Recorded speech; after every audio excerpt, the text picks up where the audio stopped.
Hasiko gara indar elektrostatikoa aztertzen. Hori aztertu aurretik, buruan eduki behar dugu eremu gravitatorioekin gertatzen zena. Eremu gravitatorioan masa zeukan gorputz bat zegoen. Eta masa horrek erakartzen zuen. Eremua barrurantza zen, negatiboa zen, eta formulan negatibo bat geneukan. Kargen kasuan, kargak izan daitezke positiboak edo negatiboak.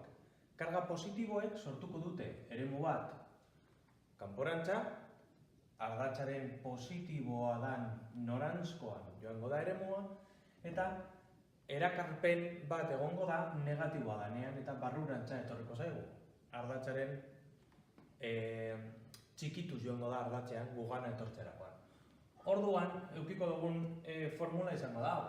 Indar elektrostatikoa izango da, bi kargen artean ematen den interakzio bat, konstante batekin, distantziaren araberakoa.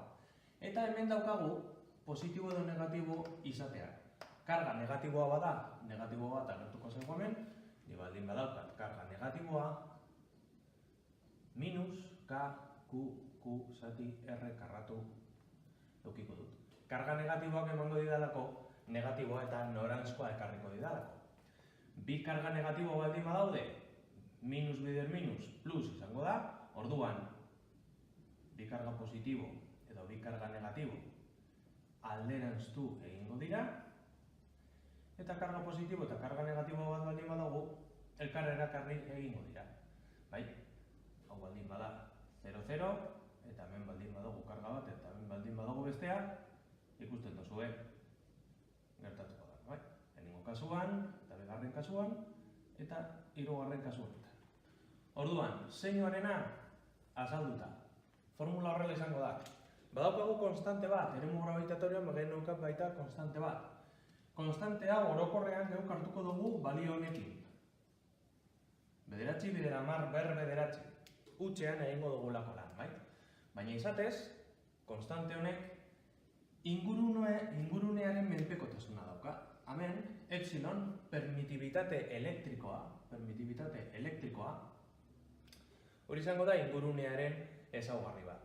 Eta permitibitate elektriko hori normalean hutsean dagoen permitibitatearekin erlazionatu egiten da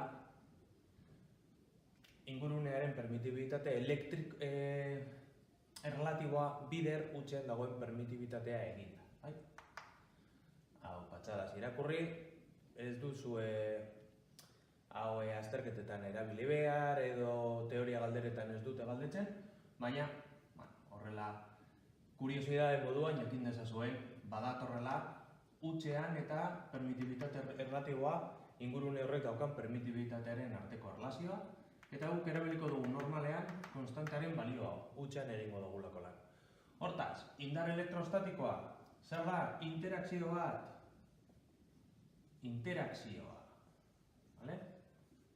Q kargak sortzen digu eremu bat, etortzen zaigu beste karga bat, eta beraien artean ematen da interakzio bat. Indar elektrostatikoa, interakzioa, karga honek sortzen duen eremua, intentsitate bat edukiko du, ikusiko dugu orain zer den, eta karga hau sartzen denean honek sortutako eremuan interakzio bat nabaritzen du. Alderanztu daitezke edo elkar erakarri. Patxadaz behiratu bideoa, hau oso ondo ulertzen badozue, gaia egingo dozue primeran.